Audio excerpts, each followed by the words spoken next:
Welcome to the Wild Nova podcast. I'm your host, Janine O'Brien. Join me as we explore holistic health for your body, mind, and spirit through inspiring interviews with experts and seekers. It's all about a balanced and fulfilling life. So let's dive in. On this week's episode of the Wild Nova podcast, I am so excited to be introducing you to Vasundhra Gupta.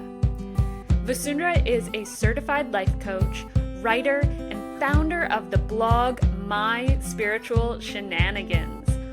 She blends all things modern psychology and neuroscience with ancient spirituality to help people deepen their connection with their self, source, and surroundings.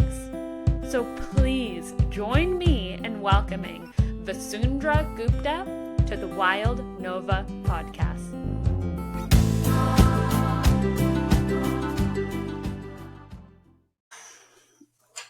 All right, I am so excited. Thank you so much for coming on. Again, I'm finding all these amazing people online that I just want to share all of their stories and everything. And I ran into you, and it's great. Thank you so much. I'm super excited as well to be here. Yeah. So I want to ask you, the first question I start with everybody is, what were you like as a child? Ooh. As a child, I used to stay cooped in and play with my teddy bears. I had this tendency to line all of them up and teach them things randomly. I don't know what I would be teaching them, but I loved having like a piece of chalk and then just scribbling on my doors. So back in the day, our doors were white color, so you couldn't really tell. But if you looked really close, you could see these scratch marks all over them. Nice. I loved reading. I would just absorb all the books. I loved playing with my Barbie dolls. I was quite sporty back in the day. Not so much anymore. Yeah.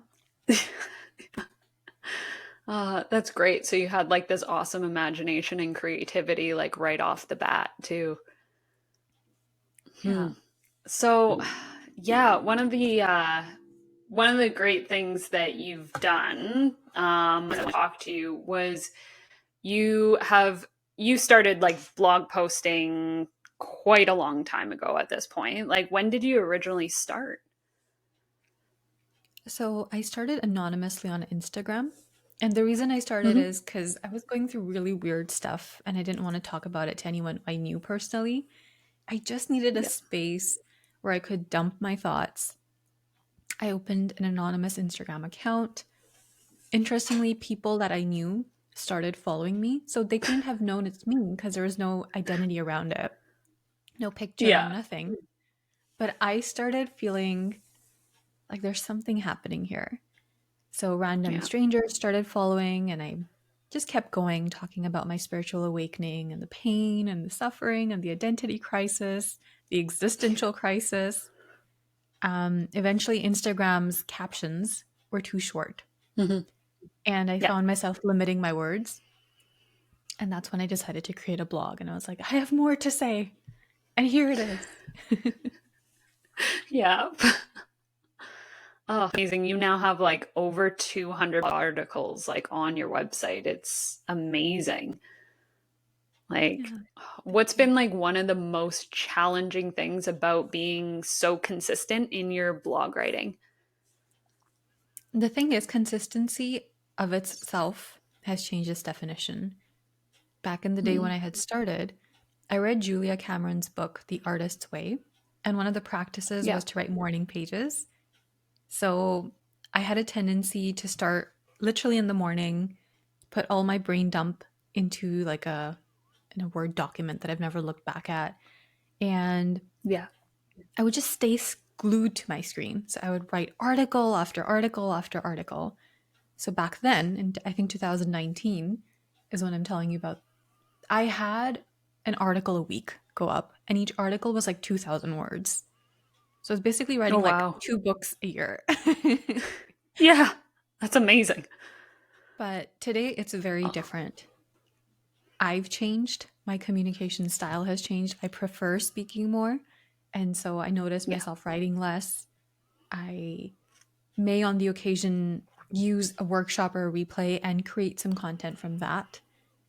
And again, it's Hmm. not to say that I'm just copy pasting, but the degree with which I'm consistent has reduced to like once a month. And it'll still be a really juicy article. But Yeah, they're still really good articles. thank you. But the Yeah. challenge, I mean, there's been phases where you don't feel like writing. There's been phases where I felt really detached from my work, questioned it, thought to myself, do I really want to do this? Is this going to be forever? Yeah. Yeah, and just coming Yeah. back and coming into more clarity every single time around, yeah, this is right. I'm going to keep doing this. Hmm. Can you, I'm so curious. Can you see like on your website what's the most read article that you have? Yeah, I have a What lot of is it? spooky, Like what do I you Yeah. have a lot Yeah, of spooky it's metrics. Yeah. yeah, that's amazing. Like what would be one of the most read ones that like kind of surprised you and what's one that you thought would actually do way better than it did? Huh. I wrote an article when I had moved to Vancouver and this was peak COVID time and I'd taken a flight from India. It was called an evacuation flight just because all other Mm. transport wasn't happening. But because I had a PR and I was allowed to come into the country, I was under quarantine for 14 days as a precaution.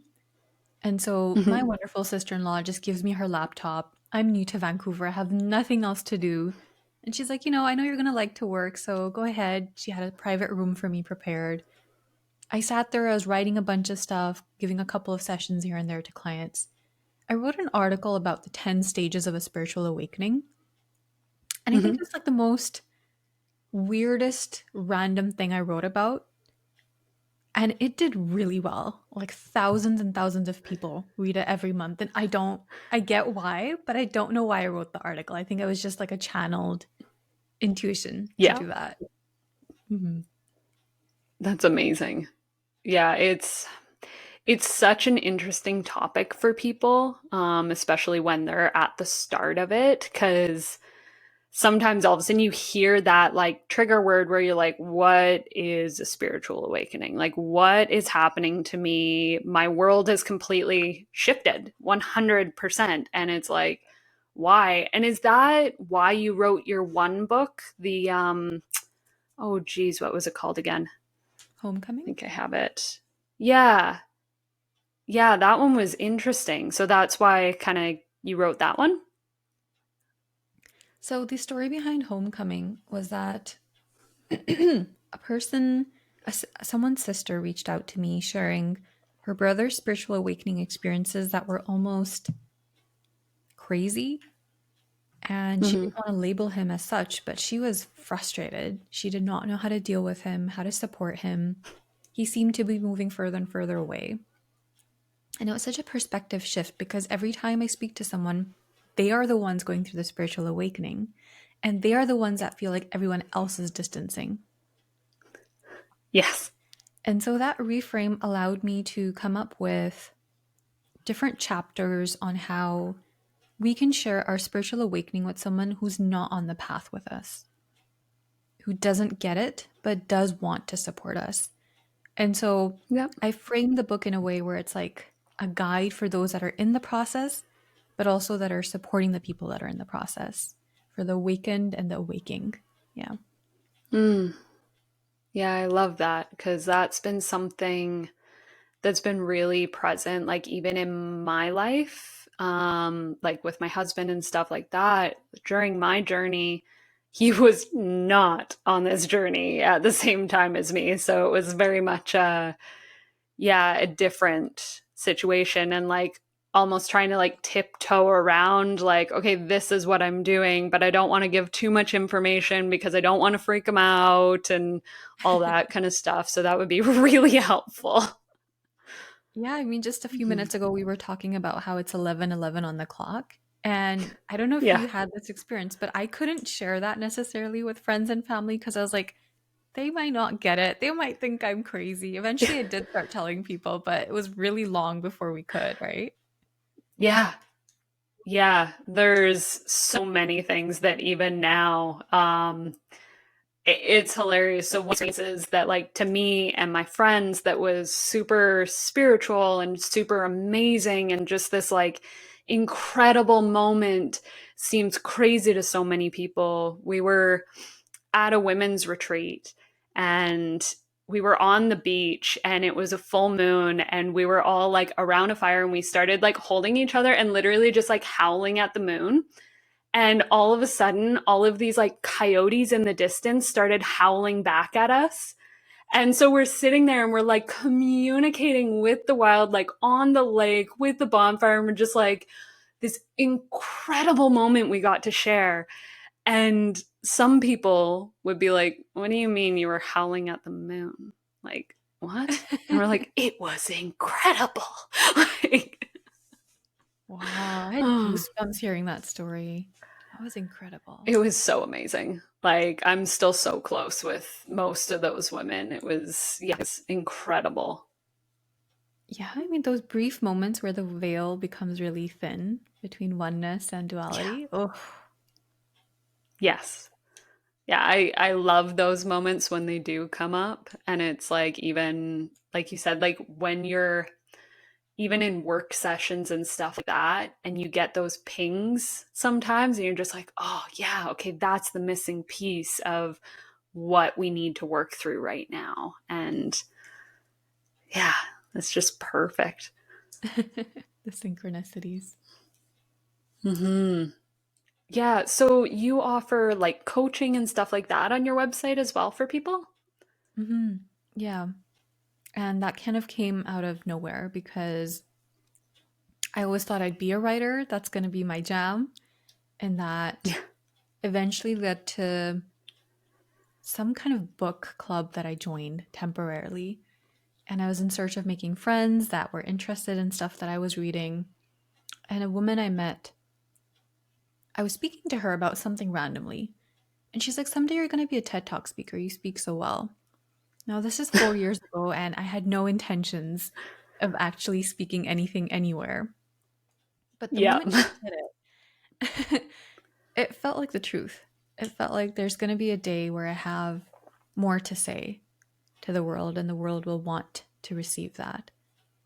And so the journey Yes. started. She had her own board game cafe, which is a really cool story in and of itself.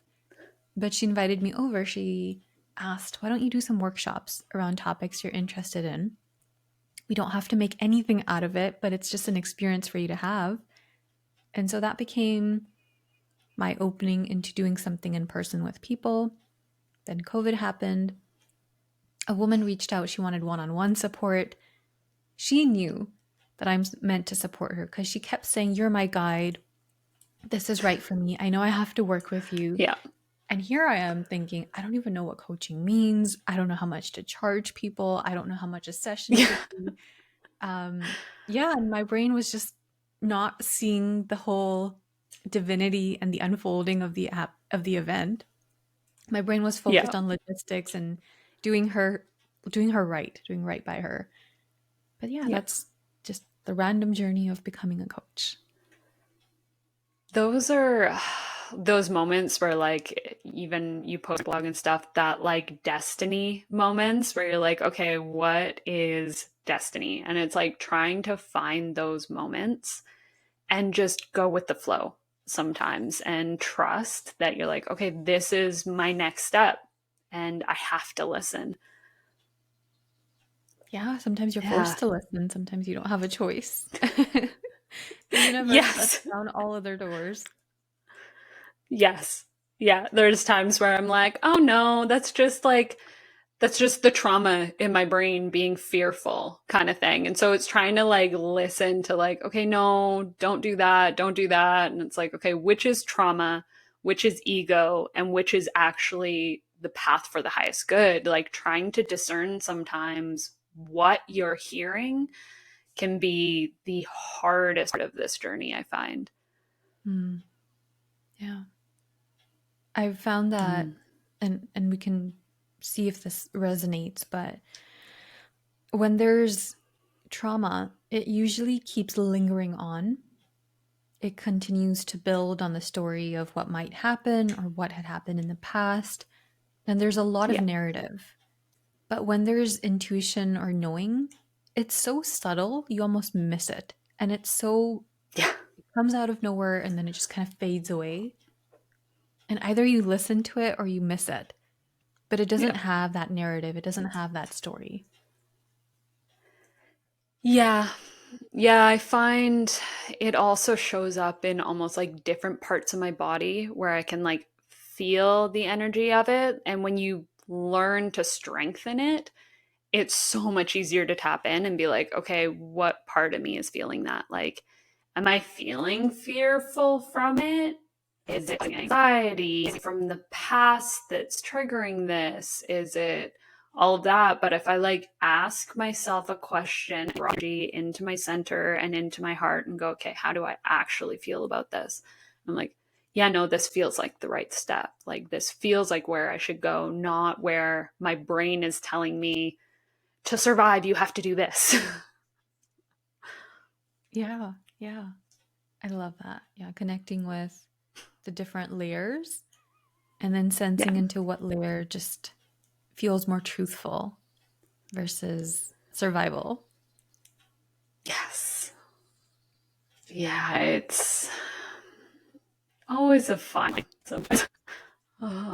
So one of the things I actually help me discern sometimes if I'm feeling like I have a big question to ask and I like can't drop in or fear is going, I will almost always like go to either spirit guides or like the animal spirit guides and stuff a lot of the time where I'm like, okay, if I'm thinking about something and certain animals like pop up, I'm like, okay, that's the right move. Like I'm on the right path if I see that. And it's like, it's amazing, which was again funny because another bit was about spirit animals. And when I saw that, I'm like, oh, that's perfect. It's like, that's so good. Yeah, like the other day, my husband and I were driving somewhere, and so we parked the car, and a bee randomly enters into the car.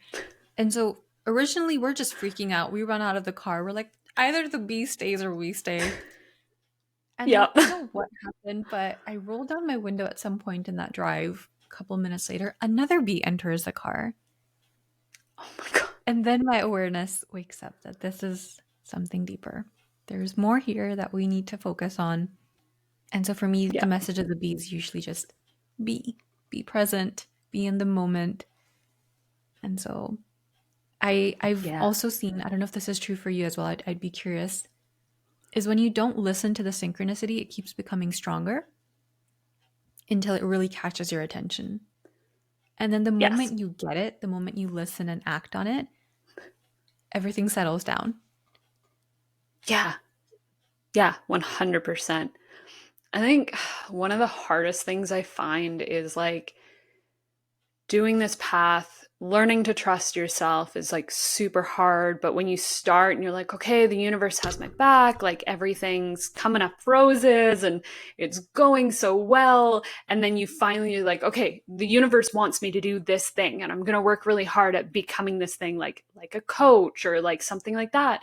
And then all of a sudden you get there and it's like radio silence, no backup, no messages. And you're sitting there like, oh shit, now what?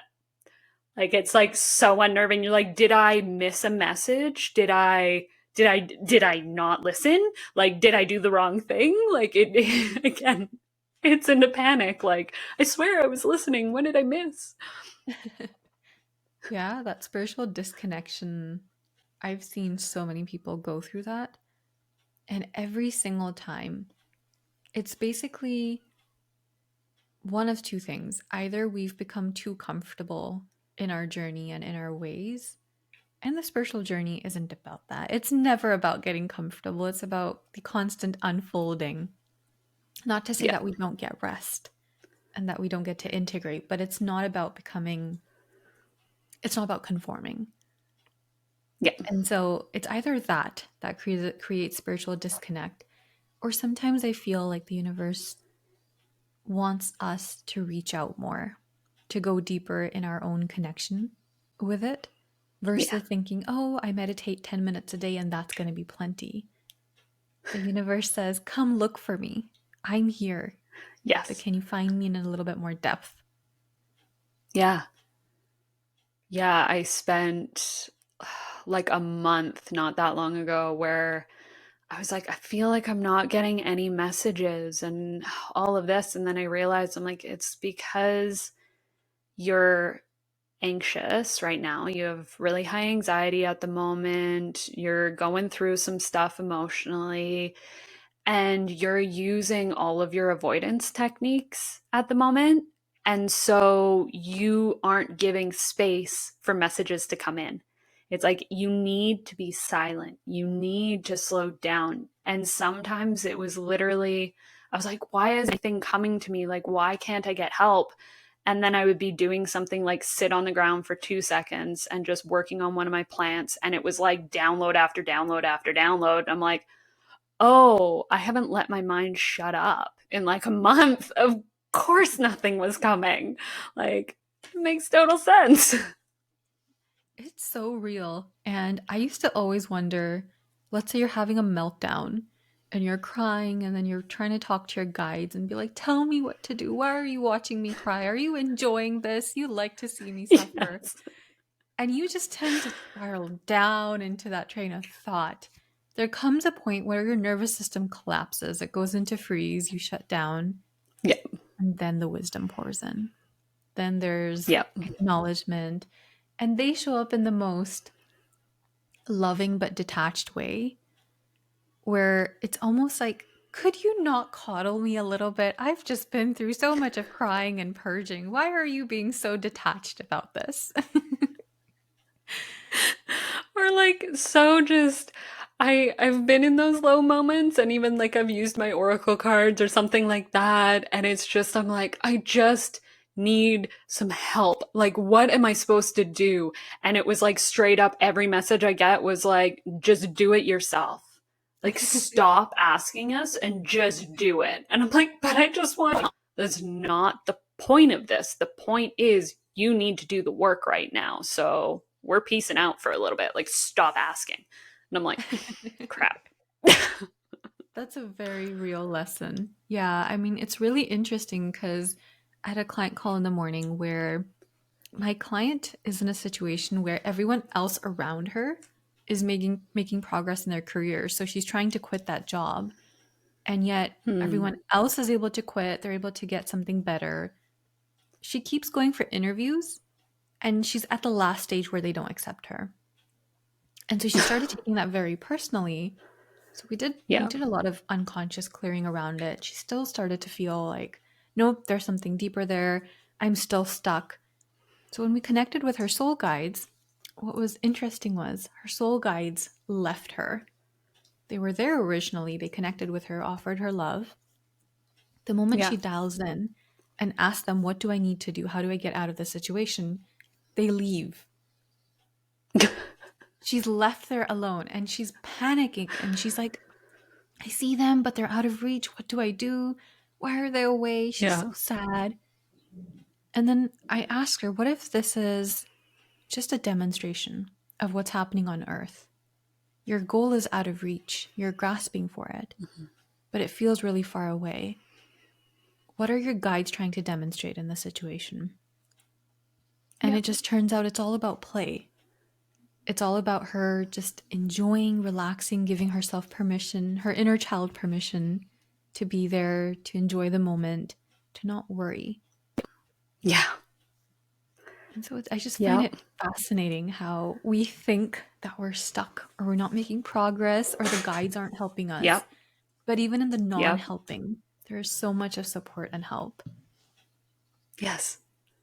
And it's sometimes I find we look at, like, we have this puzzled out, like, this is what I want in my head. I need them to do this, this, and this. Why not providing this? And sometimes when you stop for a second and you're like, okay, what they have provided over the last week, sometimes it's better, but you just were completely blind to it. What I find interesting is that our brain, I'd read this somewhere. I want to say Brianna West. She says in her book that the brain actually doesn't know what's going to make it happy. So when we do this I believe that. imagination and like when we do these manifestation things and these visualizations, we can only create that from a certain level of human experience. But when we're Yep. actually there, there's no guarantee we're going to be happy. And so I love how stuck our ego gets on thinking that the vision we saw is the vision that's going to make us happy. Whereas if we look at whatever our guides create for us or what the universe is creating for us, there is actual happiness in it. That's not something that we can create for ourselves. Yep. Yeah, it's me sometimes. And I've said before, like, there are so many things that have been on my list, my goal list and all of this over and over. And it was never big enough. It was never enough. And I didn't realize that. Like, I was putting such limitations on myself without even knowing it. I was like, oh, it would be cool if like this happened. I want to work towards this. But when I actually let go of it, so much better came. When I stopped trying to like choke hold it into like it needs to look exactly like this. I'm like, that's my entire business. Like I just kind of let it go on its own little creation most of the time. I'm like, I don't know. Anytime I try and like force like, okay, I need to focus on this aspect of my business, that part gets chokehold and the rest is okay, I need to just step back and be here, apparently. Just show up, be consistent, and trust. So how does that moment of clarity come for you? I'm curious, like, is it a sensation in the body or is it just that point of frustration and Point of frustration, straight up. I even one of them, I was like, okay, I have like my money bowl, I have all of this. I was trying to bring in finances and stuff, and I was focused so hard on it. And I was like, okay, I need this much money. I need to feel safe in this and like make sure I can cover all these bills. And I was like super stressed about it because I had this dollar amount in my head that I needed to save up. And I was like, I trust the universe. I'm like, yes. And I was still stressing about it. And it was, I was like, okay, I'm going to fully release and let go. I'm going to trust. I looked at a few things and I'm like, okay, like I'm good. I'm not flush, but I'm good. I can manage for a few months. I'm okay. Don't need to panic yet. And then all of a sudden, like 3 things happened back to back that were unexpected. And in 3 days, I spent like probably about $2,000 that I was not expecting to spend. And the universe, it felt like a kind of like a, okay, you really need to trust. Like, we're going to push the limits. Like, this was unexpected things. Now, can you still step back and relax into this and not panic again? And I was like, yes, I can sit, I can trust. Because like you guys have showed me over the last week that when these things come up, more income comes in that I wasn't expecting. So it's like, I just need to relax and breathe and just take care of myself, and the rest will kind of just flow when it needs to. yeah, and for people But yeah, that don't it's usually panic. point of frustration. I Yes. feel like for people that don't believe in this, that go through almost a sense of not trusting the universe or not believing that things will happen for them, I'm curious to hear what you think about that, because it's not like the universe is biased. It's not like it supports Janine, but it doesn't support Jane, for example, if there's a Yes. Jane listening. What are your thoughts about that? I feel like like I said, I have people like my husband who isn't believing 90% of the things that I believe. We grew up very different. We have very different thought processes on things. But he is the best manifester I have seen in my entire life without knowing that he's doing it. And it's just incredible. So I think if they were just aware of what was going on around them and started like tracking, like it still shows up for them. Everybody manifests their surroundings all the time, but it's just, are you aware of it? Are you paying attention? Because I can see it from the outside, whether it's good manifestation or bad. And it's just, yeah, I see support for people all over the place, and they're just either they call it different things or they just don't believe it, but it's always there. That's so funny. It's like we're the ones trying to manifest, and here's the man just going about his day creating like lotteries and Lamborghinis or whatever his desires are. Parking spots. 90% of the time, it's a really good parking spot, and it kills me. I love it. Yeah, I don't know. I always find it so intriguing to kind of see everybody's journeys from like start to finish and everything. And well, not finish, but you know what I mean. But yeah, to just follow and watch people grow is incredible. And to find their life's purpose and everything is just everything. I'd like to believe that when we listen back on this, maybe 5 years down the line, we'll see so much of growth and we'll have so much to be grateful for that we'll almost feel A like year. a year. Yeah. Like we're beginners. We were beginners when we were having this conversation. Look at us now. Look at how much life has shown us and taught us and created for us. It's literally like every single year I look back at who I was at the beginning of the year. Usually I choose to do it kind of springtime is my year beginning.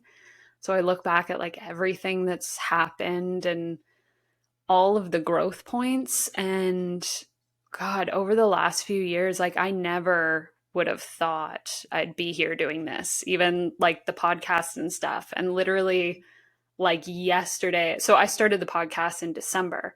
And yesterday I got an email that, because we have this best of Kelowna, like Kelowna where I live. So we have this best of Kelowna voting thing, and the podcast was voted into the finals of like best of Kelowna. So I was like so excited because I'm like, I just started this for me. And now I'm like, this is amazing. Wow. Congratulations. Yeah. Yeah.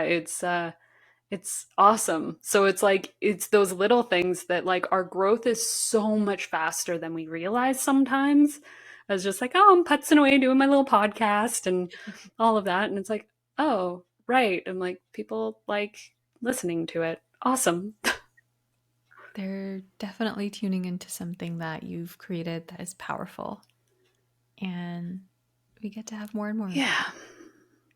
Yeah. I think most of it is just how much like I love finding out about other people. Like I love having a conversation and sitting down and like getting to know about you and your journey and all of that. Like that is everything to me. Like I love it. That's amazing. You are celebrated for your zone of genius, which is just chatting with people and letting people be people. Yes. Yes. Yeah. My talkativeness, that was actually something when I first started this. My husband was like, are you sure? Like you've never interviewed anybody? I'm like, are you kidding? I can talk to anybody for hours. I interview everybody that I'm with, like all the time. You guys just, yeah, I don't know, don't realize it. Yeah. Oh.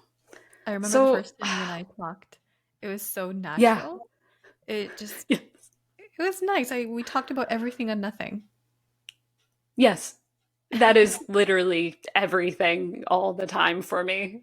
Like, I'll talk to people on the phone for like 2 hours and somebody asks like, oh, what did you talk about? And I'm like, everything. And literally, yeah, and nothing. Like, I don't know. We talked about all of it. The world, the universe, everything. Yeah. My toe, my shoe. Yeah. Yeah. My dog, randomly, because why not?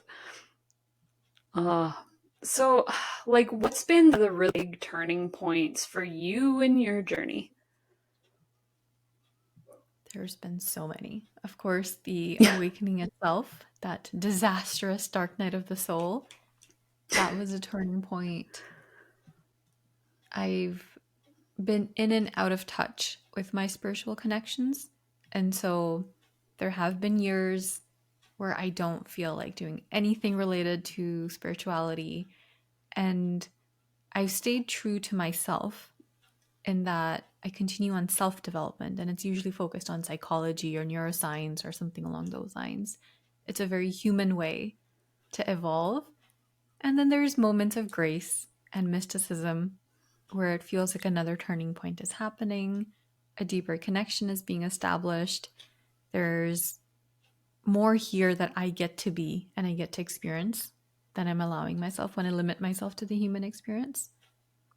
And Mhm. so only recently I've started working with someone who's just incredible. Every session I have with her, she helps me wake up to all these layers that have been dormant. And then you get to see you get to see life through this lens that you've never allowed yourself to look through just because you had all this trauma and wounding, and Yeah. it's spectacular. I feel like there's a turning point every week at the moment. Yeah. Yeah, I always think it's so important for people that are in this industry and stuff to keep on top of their own healing. Like, if you literally think you're a fully healed person, then I would be concerned working with you a lot of the time. Yeah, I mean, Mhm. interestingly, I have always said I'm going to live by the philosophy of being a student of life. It started to backfire. And I Hmm. wonder if you've experienced this in some way, where when you keep operating out of the energy of either what happened to me was, oh, a blessing from the universe, or you say, yeah, this is great. This was meant to happen for you, and I'm just the vessel. That's a very subtle form of dismissing our light that I've been so guilty of for years. Yeah.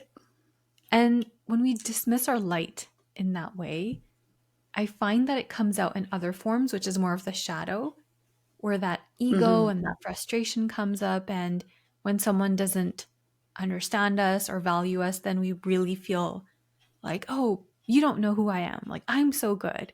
And you can't see that. And it's just interesting to notice that. Yeah. It comes up in so many different ways for people. Like, I think one of the biggest challenges I'm noticing for me is like, especially in like, I primarily do Reiki for people. Even in my crystal healing sessions, I do Reiki. And the hardest part for me was I felt like I was helping my clients. And I feel like what I do is just Reiki. I've realized that if I look crazy, if there was a video camera in my sessions, oh my God, if somebody videotaped it once, I look like a crazy person half the time. Like I'm pulling things out of things, my arms are waving. It's very interesting for me, and I just kind of go with the flow. But what I realize is like people constantly are being like, okay, it's not you healing people, it's the Reiki healing people. It's not you doing this, it's this modality. It's not you. But I was like, okay, but yes, and like I'm facilitating it, I'm working on it. I'm not saying that my energy is healing them, But it's like part of it, I guess, that I have a hard time with is like I've done the years of study for Reiki, for crystal healing, for all of this. I've kept up on my studies. I've looked at all these techniques. I've learned to trust myself is the biggest thing. And so it's like sometimes I'm like, I would like a little bit of credit sometimes. Like, I'm doing this. Like, yes, you could go to anybody can get Reiki. Anybody can do Reiki. Anybody can get attuned, all of that.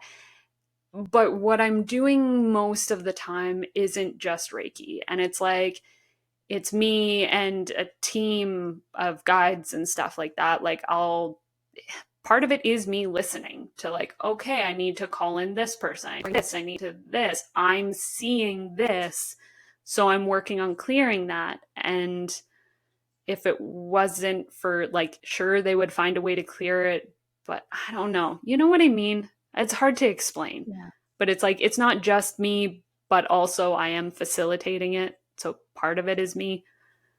Yeah, I mean, there's I a don't know. full process and everything needs to line up for that process to complete. And we are a part of that process. So I Mm-hmm. think it's spiritual bypassing or it's almost abusive because it hits on that core wound that every human being has that need to be important, relevant, to matter, to belong.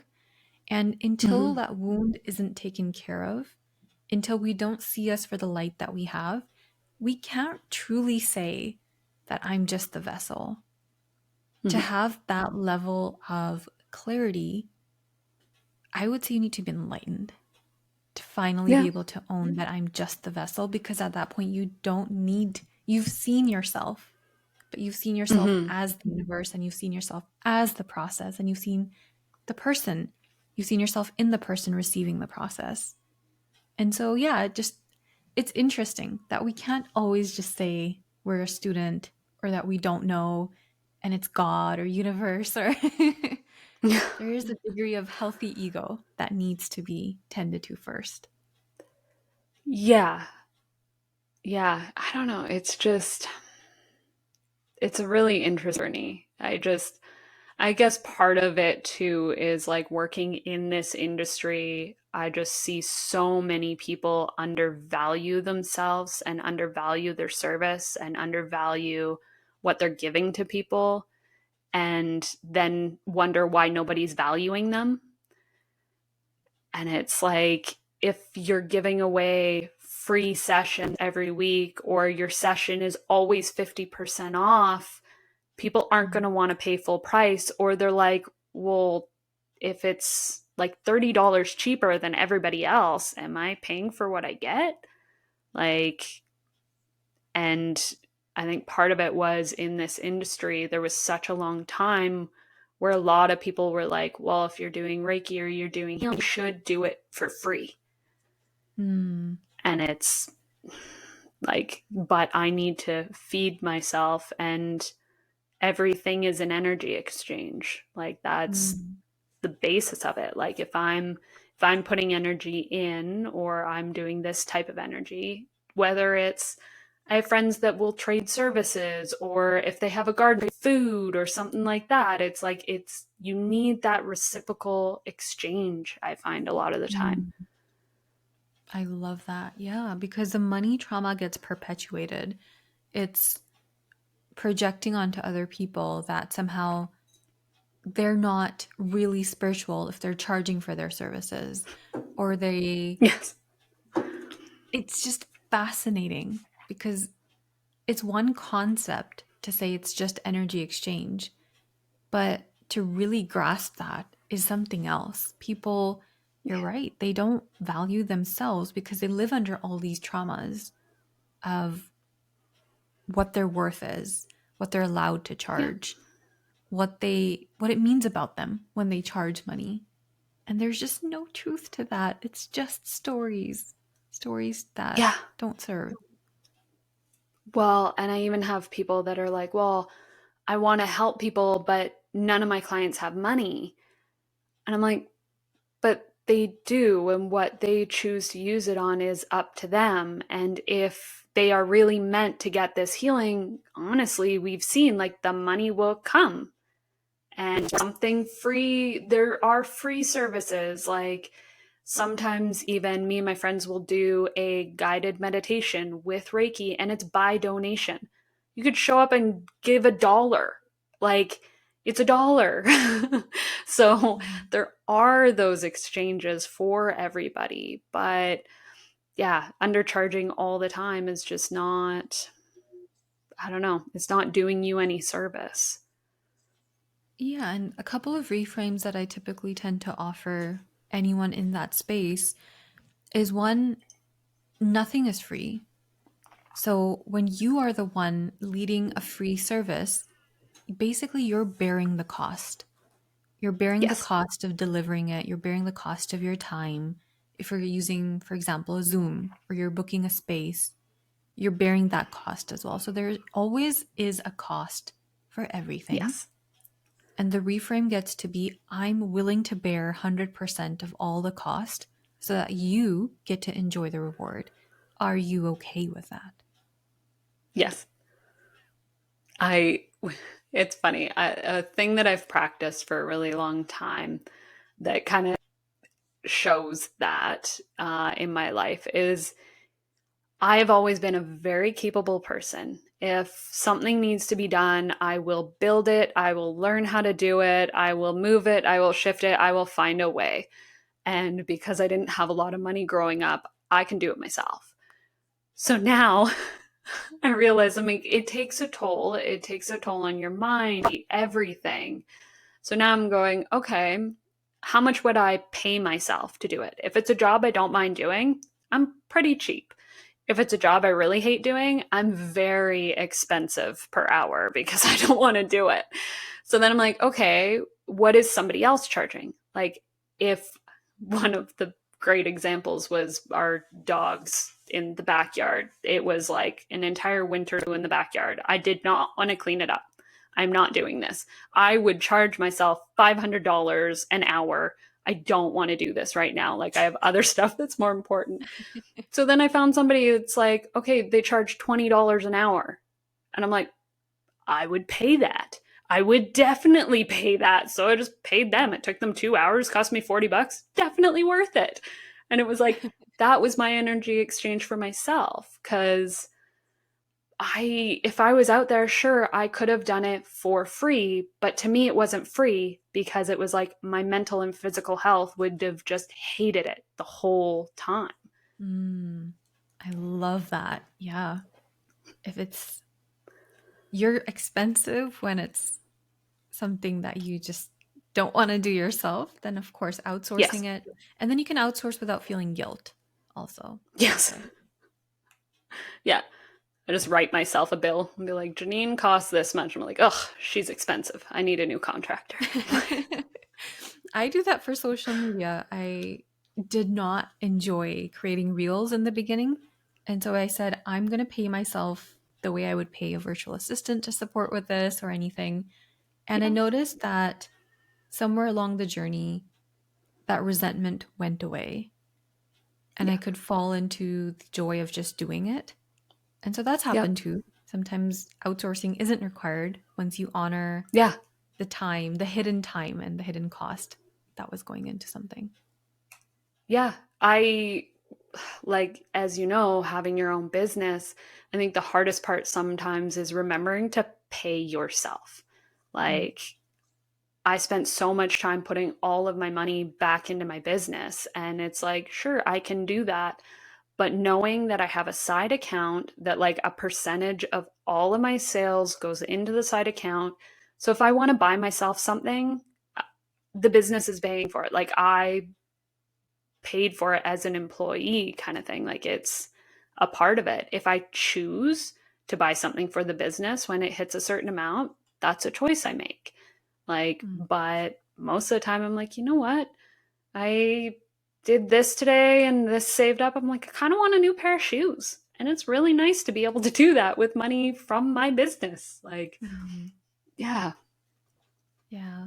It's fascinating. Ever since I've started paying myself bi-weekly, I've noticed that I've been able to bring in more resources, more money into the business. It's Yeah. essentially we're an extension, or the business is an extension of us. And Yeah. so if we are not happy or if we're not taken care of, it doesn't make sense that the business is going to allow us to take care of other people. It's just so ironic. There's a paradox Yeah. there. Yeah. Yeah. Again, it's like those moments of like guidance. So like last year, I'm like, my business was doing really well. I started getting more clients, even though I was still only able to do it part-time.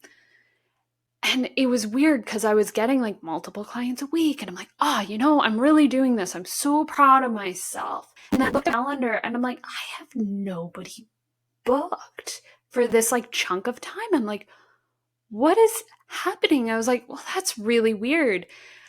And then I ended up having to have surgery. And I was like, oh, I was like, it was literally like the universe being like, because I hate canceling on people. If I say I'm going to be somewhere, I'm going to be somewhere. And so it was like oh no, we're just going to make sure you have nothing booked and then you don't have to cancel on anybody. It's great. So true. I hear you. That Yeah. happens all the time. Clients will cancel on their own, and then I might wake up feeling sick, or someone needs me at Yes. home, or there's just some kind of emergency that needs support with. And I love that because we get to lean into Yeah. those spaces not from a place of fear and, oh, do I need to do something? Am I doing something wrong? Am I manifesting this emptiness? Yeah. Into just the business is taking care of you by creating time and space for you. Always. Even when I think I'm doing good mentally, and then all of a sudden it's like, oh, sometimes you're like, oh, I'm tired. I really don't. I'm not feeling 100% today. And it's like, oh, perfect. I have nothing booked. I'm like, that's Yeah. great. I wasn't paying attention. Like, this is awesome. It is so awesome. I love that. What other Yeah, I synchronicities think, have you noticed in your business? hmm, I I would say there's moments where I would be drawn to like heal something in myself where something personally would come up for me. And then all of a sudden, once I kind of like pieced everything together on my end, where I'm like, oh, okay, I'm understanding this. I know how to work with it now. I'm good. And I like reached a whole other level of something. And it was just like this one issue was coming up, or I realized something in my life. Actually, I can give an exact example. So I went to an event my friend was putting on, and she was doing this dance, like a static dance part. And she's like, I really want you to like stomp on the ground and be loud and like put your full force into it. And every part of my body was like, you can't be loud. You can't stomp. You can't be loud. That is anger. Like, then I realized working through my mind that not everything that's loud is angry. Not like it doesn't mean you're being attacked. If somebody comes in and they're being noisy and they're happy and excited and all of that, my body goes, oh God, danger. And it's like, because in my house growing up, if it was quiet, it was peaceful, it was calm, it was happy. If there was loud, it was like my brother and my mom arguing or something like that, or like me and my brother arguing. And so it was like danger. And so as soon as I started working on healing that and purposely like taking points in my day to make noise myself, to be like, I'm happy, I'm good, I'm going to stomp around, I'm going to be loud and easy, and I'm safe, I'm happy, I'm good.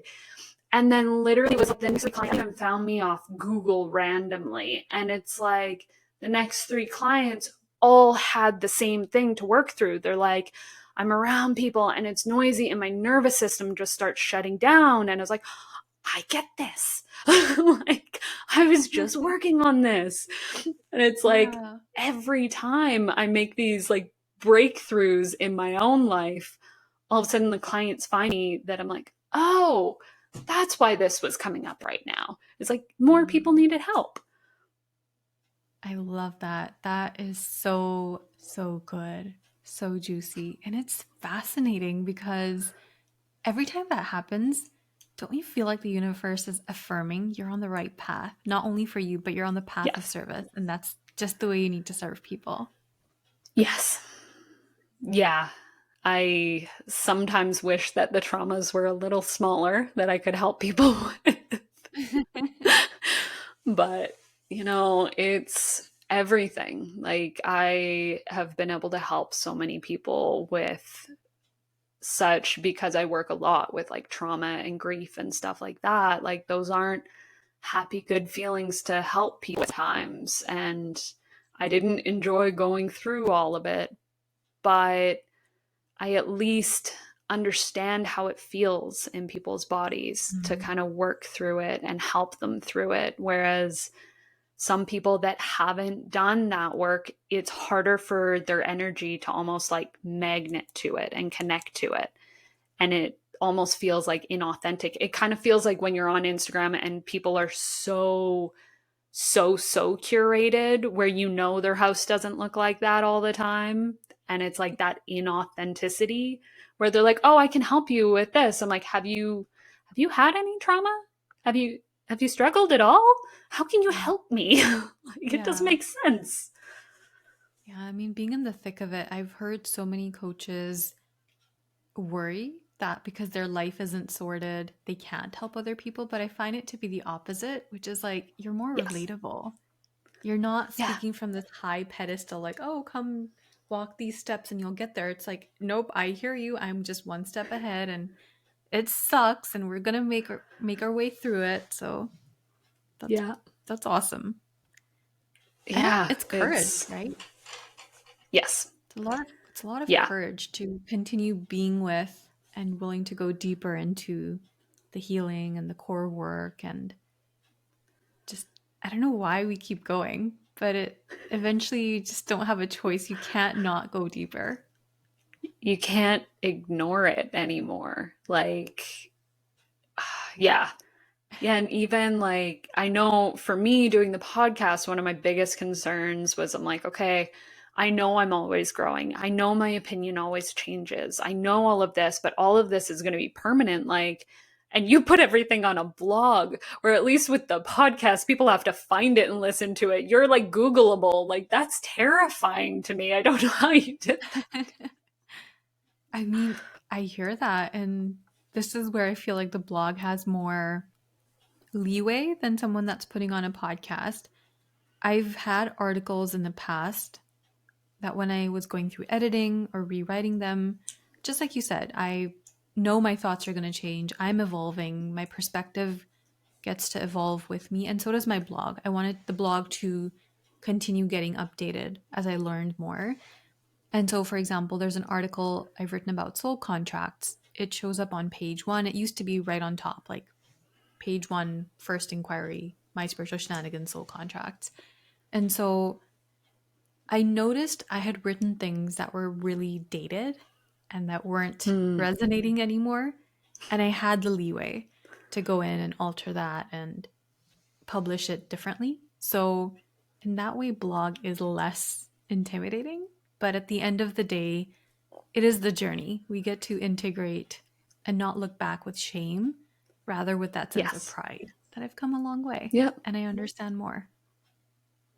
Yeah, that's even some of the books from like the 90s on spirituality and stuff. Like, I hate when somebody reads it and judges it with the lens of knowledge that we have now. It's like, understand who the person was and what they knew. Like, some of them that we'll call like Wicca, ancient, an ancient practice. Like, no. But they didn't know better in the 90s. That's what it was portrayed as, and that's what was pushed, and that was all of the knowledge. We know better now that that particular thing isn't that way, but I appreciate if somebody like looks at it like, okay, this is what she thought then, and this is what was written then, and not snapping or getting over the top, but maybe then asking the person, okay, you said this 5 years ago. What do you think now? Like, Mm. Yeah, I mean, there's so many of these spiritual teachers. As you look at their work, they've been around for decades. You feel their evolution, you feel their growth, you feel the way that they communicate becomes more compassionate, for example. Yeah. I know that at some point in the journey, we all become very like strict, and the inner critic wakes up in the name of being a spiritual inner critic, where it says, you have to do this, otherwise you're not really spiritual. You have to meditate every day. What are you doing? You're wasting your time. You're not serious. And then it's like, one day you see that voice and it's like, oh, how innocent. But that's Yeah. not the way we move forward. Yeah. Yeah, it's like everything in your life showing up at the capacity that you're able to. If you have the whole day booked off and you want to do a full hour-long meditation, then do an hour of yoga, and then do some like creative writing, and then some craft thing, and then all, go ahead. But if you don't have time to, even just checking in with yourself, seconds, taking a deep breath and dropping into like, I'm here, I'm now, I'm okay. And if that's all that you can do, that's all you can do. And it's okay. Like, if you have to start over sometimes, or like you said, sometimes you're like, well, I'm not feeling super spiritual for like, say, a month or something like that. When you start back, I'm never starting at square one, ever. Like, you don't just lose everything that you ever learned or all of the practices. Like, of course, they build strength with time, but it's never square one. And it's just, yeah. I love that. So, what's been something that, like, during your journey has been, like, the most surprising to you?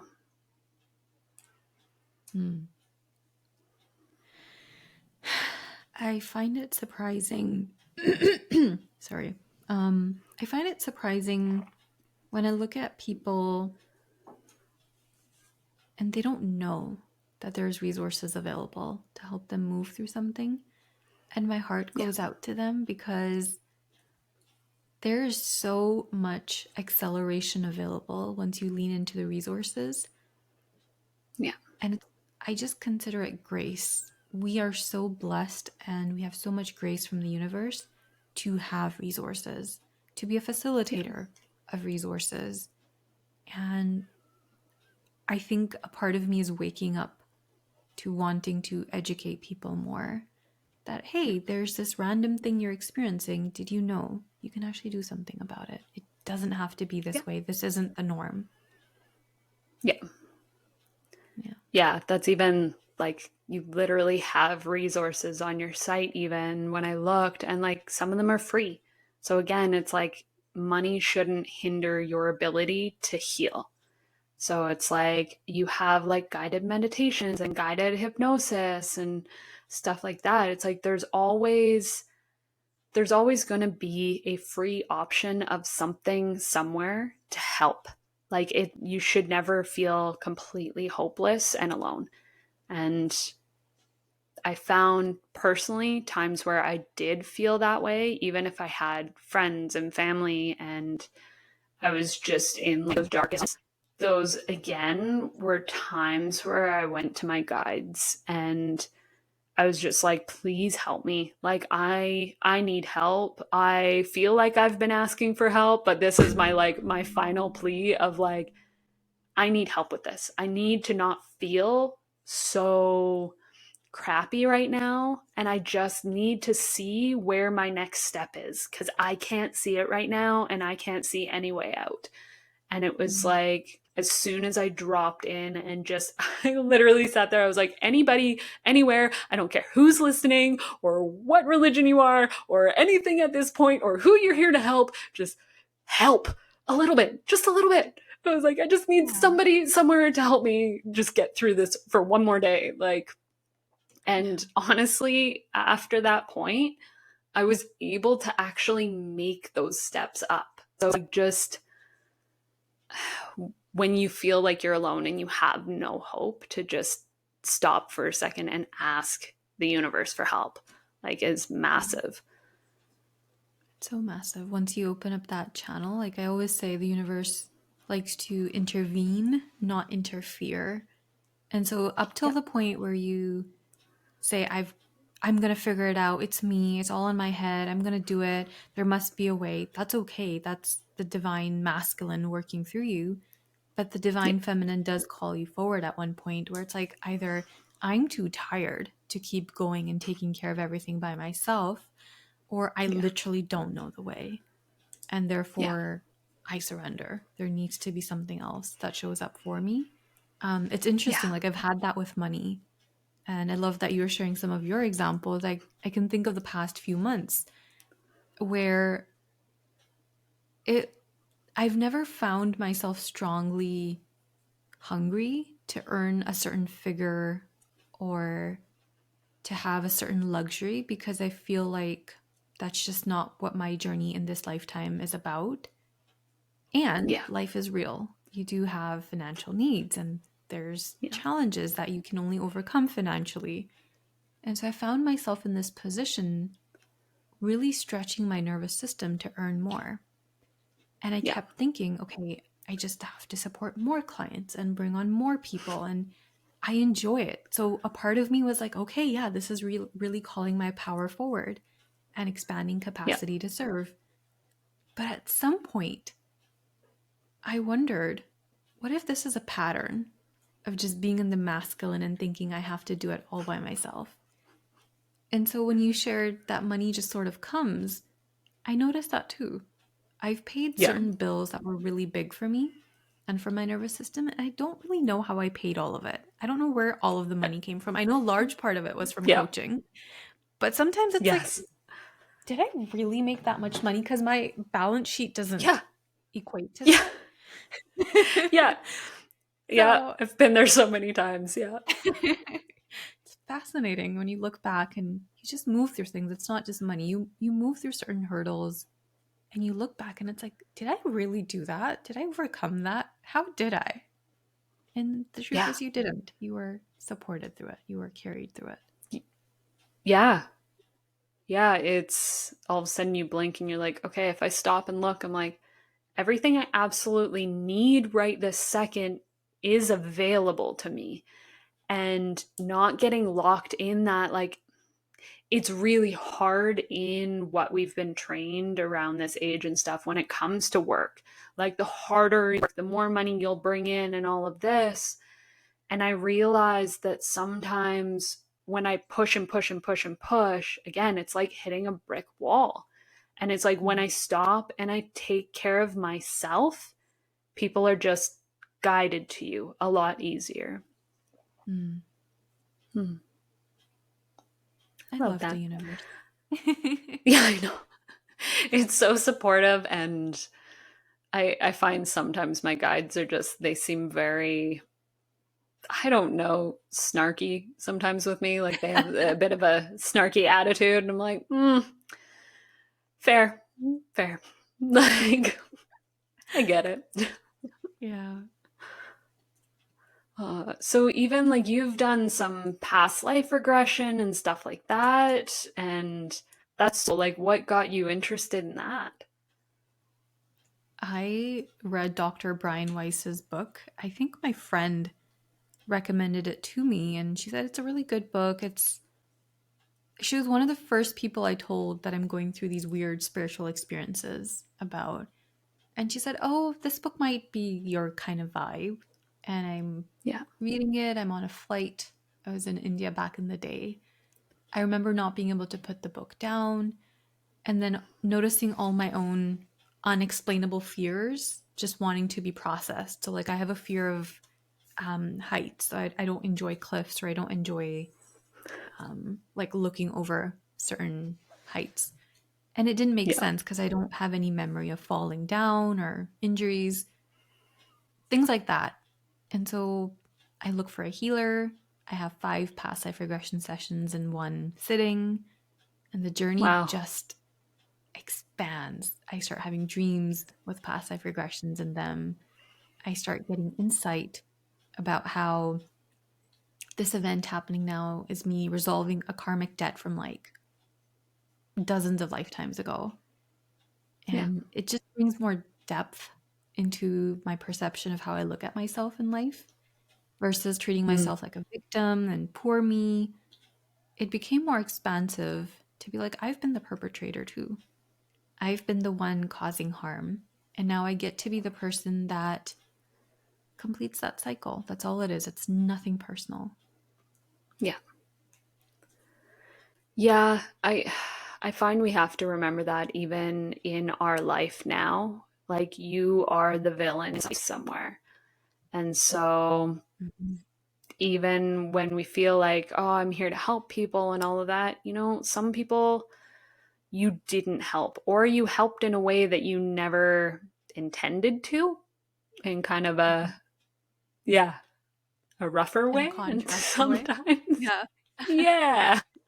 Learning by contrast. I always say that. I think it's so fascinating because there's this one coach that I worked with, and it was a single session, and I paid like a bomb to work with her. And a part of me had so much resentment at that time because I kept thinking, I'm a better coach than she is. I'm a better coach than she is. I would not have guided myself in that way. What is she doing? And there's so much judgment and so much of trauma that came up from that experience. And yet, the biggest lessons that I got to learn were of contrast, that there Yeah. are people in the world that might not be serving as deeply or as powerfully, but I still get to learn other things. I don't want to be that way. I don't want to be like them, so on Yeah. and so forth. So I think we're always learning. Yeah. It's just a matter of perspective. Yeah. Going to other people sometimes, or seeing them where I'm like, wow, I can't believe they're doing this. I have to check on like why I'm having a negative feeling in myself. And sometimes it's because I'm like, well, because I want to be doing that. And the only thing stopping me is me. And so just do it. Like, why am I so mad? Like, oh, well, this person's doing this and I don't feel like they're knowledgeable enough to do it. Like, yeah. And then it's like, well, I know this and this and this. I'm like, yeah, but you're not helping anybody and they need help and this Mhm. person's offering. So they're going there. Yeah. Hmm. It is a blessing. It is a blessing that we are in a world where support is so openly available. Like you were talking about free resources. Yeah.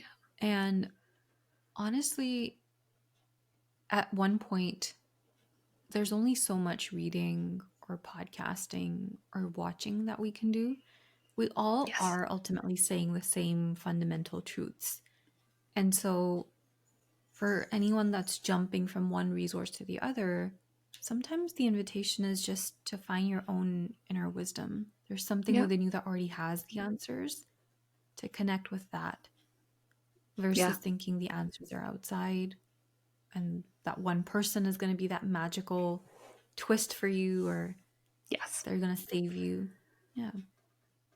Yeah, it was actually really cool. One of the trainings I did for like my crystal healing master's certificate that I did, it was really interesting that she taught us was there's thousands of crystals. Please don't try to memorize all of the like attributes, healing attributes and all of that of every single crystal because they're always going to be under a different name.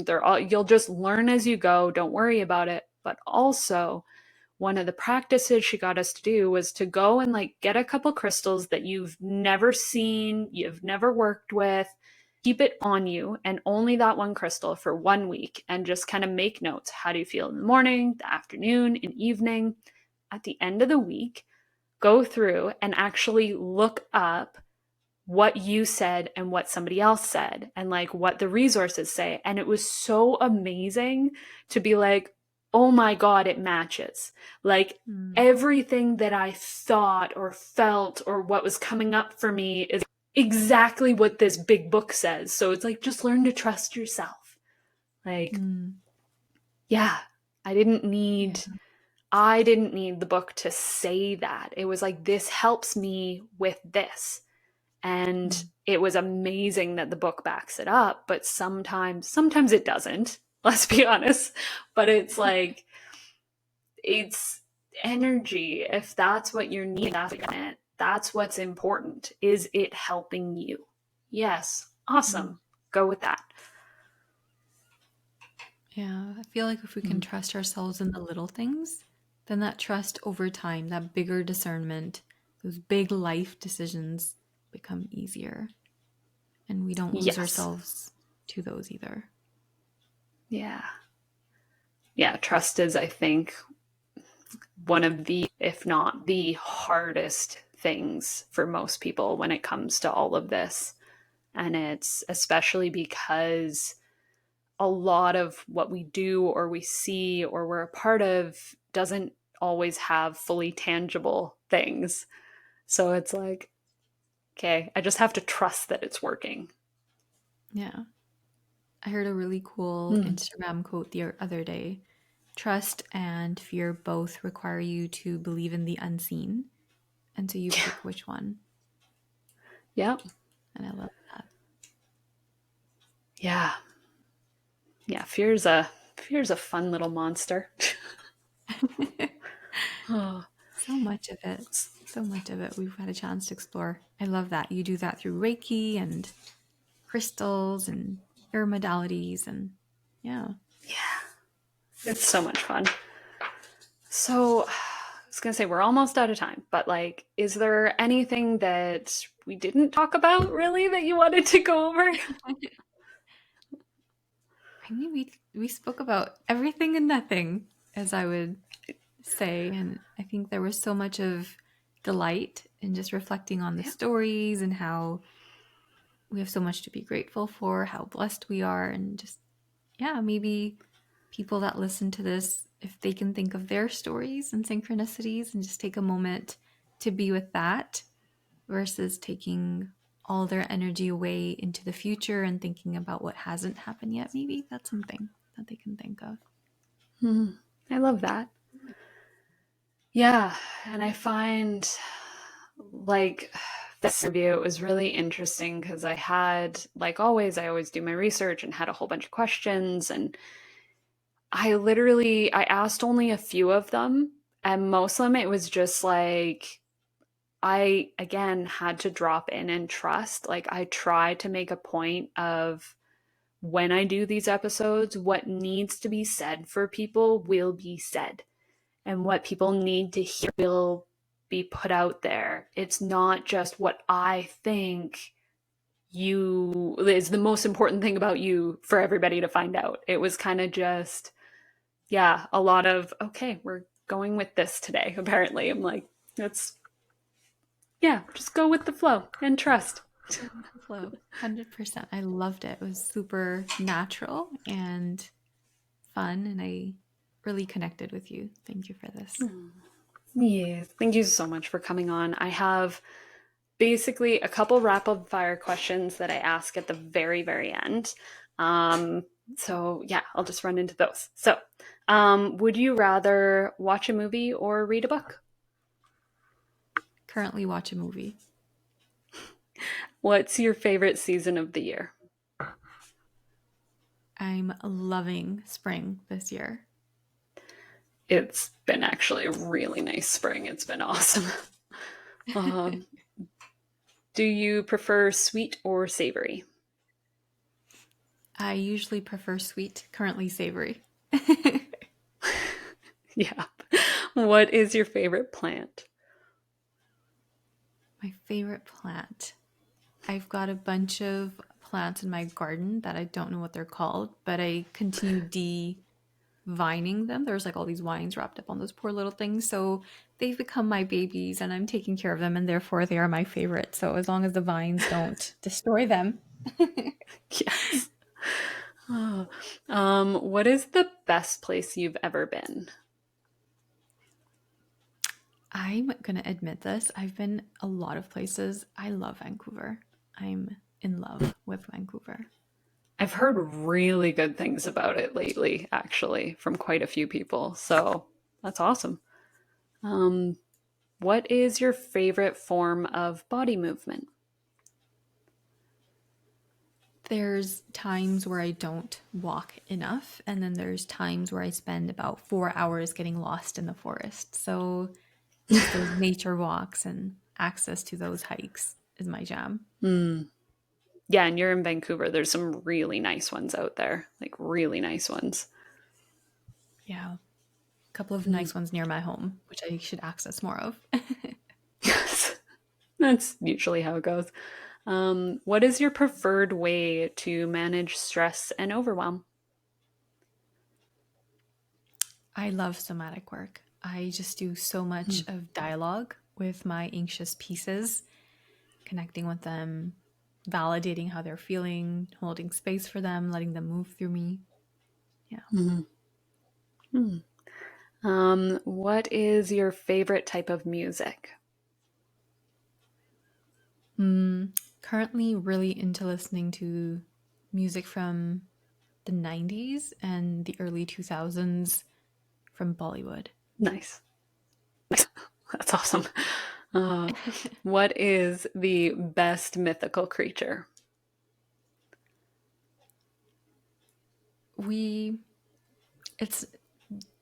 Some people call it mythology, but really it's our history, our spiritual history. And I'm currently just in admiration of the god Hanuman.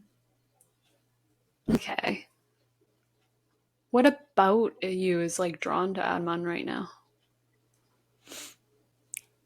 I've been on a personal journey that I will eventually start sharing with people that has just been blessed by the energy and the wisdom and the compassion and the generosity and the courage and the love of this